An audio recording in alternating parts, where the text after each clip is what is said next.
یوحنا عارف کا مکاشفہ باب 18۔ ان باتوں کے بعد میں نے ایک اور فرشتہ کو آسمان پر سے اترتے دیکھا جسے بڑا اختیار تھا، اور زمین اس کے جلال سے روشن ہو گئی۔ اس نے بڑی آواز سے چلا کر کہا کہ گر پڑا، بڑا شہر بابل گر پڑا، اور شیاطین کا مسکن اور ہر ناپاک روح کا اڈا اور ہر ناپاک اور مکروہ پرندہ کا اڈا ہو گیا، کیونکہ اس کی حرام کاری کی غضبناک مے کے باعث تمام قومیں گر گئی ہیں، اور زمین کے بادشاہوں نے اس کے ساتھ حرام کاری کی ہے، اور دنیا کے سوداگر اس کے عیش و عشرت کی بدولت دولت مند ہو گئے۔ پھر میں نے آسمان میں کسی اور کو یہ کہتے سنا کہ اے میری امت کے لوگو، اس میں سے نکل آؤ تاکہ تم اس کے گناہوں میں شریک نہ ہو اور اس کی آفتوں میں سے کوئی تم پر نہ آ جائے، کیونکہ اس کے گناہ آسمان تک پہنچ گئے ہیں اور اس کی بدکاریاں خدا کو یاد آ گئی ہیں۔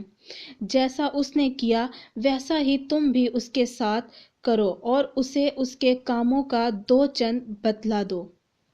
جس قدر اس نے پیالہ بھرا تم اس کے لیے دگنا بھر دو، جس قدر اس نے اپنے آپ کو شاندار بنایا اور عیاشی کی تھی، اسی قدر اس کو عذاب اور غم میں ڈال دو، کیونکہ وہ اپنے دل میں کہتی ہے کہ میں ملکہ ہو بیٹھی ہوں،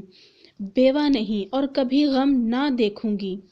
اس لیے اس پر ایک ہی دن میں آفتیں آئیں گی، یعنی موت اور غم اور کال، اور وہ آگ میں جلا کر خاک کر دی جائے گی، کیونکہ اس کا انصاف کرنے والا خداوند خدا قوی ہے۔ اور اس کے ساتھ حرام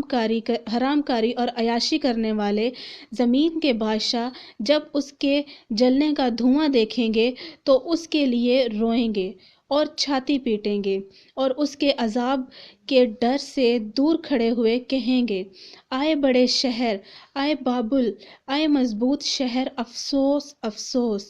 گھڑی ہی بھر میں تجھے سزا مل گئی۔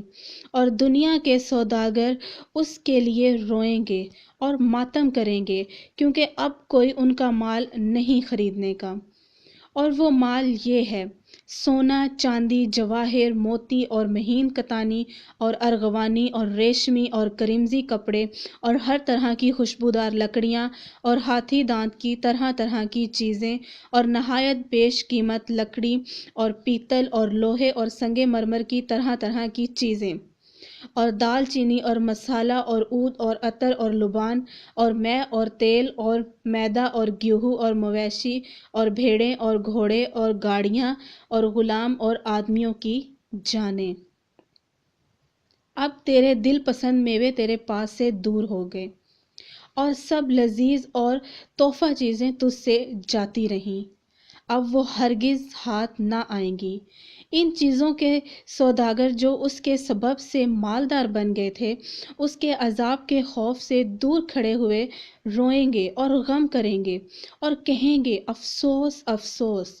وہ بڑا شہر جو مہین کتانی اور ارغوانی اور کرمزی کپڑے پہنے ہوئے اور سونے اور جواہر اور موتیوں سے آراستہ تھا، گھڑی ہی بھر میں اس کی اتنی بڑی دولت برباد ہو گئی۔ اور سب ناخدا اور جہاز کے سب مسافر اور ملحہ اور جتنے سمندر کا کام کرتے ہیں، سب اس کے جلنے کا دھواں دیکھیں گے تو دور